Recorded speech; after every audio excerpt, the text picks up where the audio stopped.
Now it's time to call in Gary Hart, Chris Adams, and I know you have several things on your mind, beginning with the big Star Wars. One of the big things that's happening in Fort Worth in 1985 in January is a return match for the six-man World Tag Team Champions that are here tonight. It will be held in January at the beautiful Tarrant County Convention Center. But like I said before, once a champion, always a champion. Goes much the same as next week here in the Will Rogers Coliseum when Chris Adams faces, without a doubt, the most formidable opponent.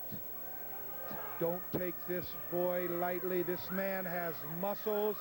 He looks like a blockhouse. Granted, he's not the brightest wrestler, but what he lacks in smart, he makes up for in strength. He's very fast for a man his size. And I want to start off 85. We cannot take Billy Haynes lightly, because if we do, we won't get that other 5 that's coming in a few more matches. Okay, Gary, we're just beating. Okay. Now, something that really has me perturbed and Christopher perturbed, but I understand the political situation in the National Wrestling Alliance. I understand that when the board of directors go into that little room and the competition committee says who's number 1 and who's number 2, a lot of time hanky-panky is done.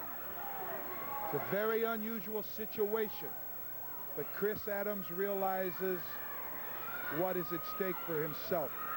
Next Monday night at the Will Rogers Coliseum here in Fort Worth, because of what took place Christmas night in the Reunion Arena, the National Wrestling Alliance and the board of directors have said that Ricky Flair must immediately defend his belt the first available date.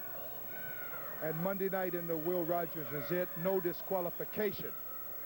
Now, I strongly believe, Chris, that on that night, there are no holes. There's no way for Ricky Flair to get out. I believe that Kerry Von Erich, for the second time in the state of Texas, is going to become the world's heavyweight champion. Should be me. I know that, but the stipulation lies as it is. Chris Adams in Fort Worth, Texas, will wrestle Billy Jack. The following Friday night, you wrestle the loser, who I do believe will be Ricky Flair, excuse me. The loser? The loser. Why don't I wrestle the winner? I mean, it should be me anyway, Gary. It's signed that you get the loser, Chris. And I think you will have Ricky Flair. I do believe that Kerry Von Erich will win the world's title. Yeah, but why don't I get the winner? Why don't I get a title shot? You promised, Gary, you promised me every chance that you could get. I'm giving you every chance. You get the number 2 shot. That's the way it is in this country. But I tell you, I don't like it, Gary. Why is that? The political situation is that you have been number 2. You wrestle the loser. Well, if that's American politics stinks. It's the way it is. Okay, well, this is what I have to say. 1985 will be my year. No more Mr. Nice Guy. It's my year. This is what's going to happen, okay?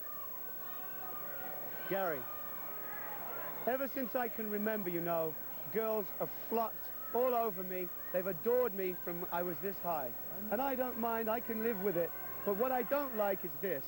When I go to the ring, all you ugly ones and fat ones and some of those that smell a bit dodgy slobber all over my face, and I really don't like it. Like I said, that is one of my New Year's resolutions. So please don't touch me.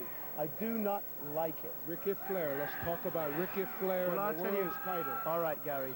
In 1984, my brother won a silver medal in the Los Angeles Olympics for judo. In 1985, Chris Adams is going to get the gold. All right. Chris Adams and Gary Hart, not as smooth as one might hope, but I know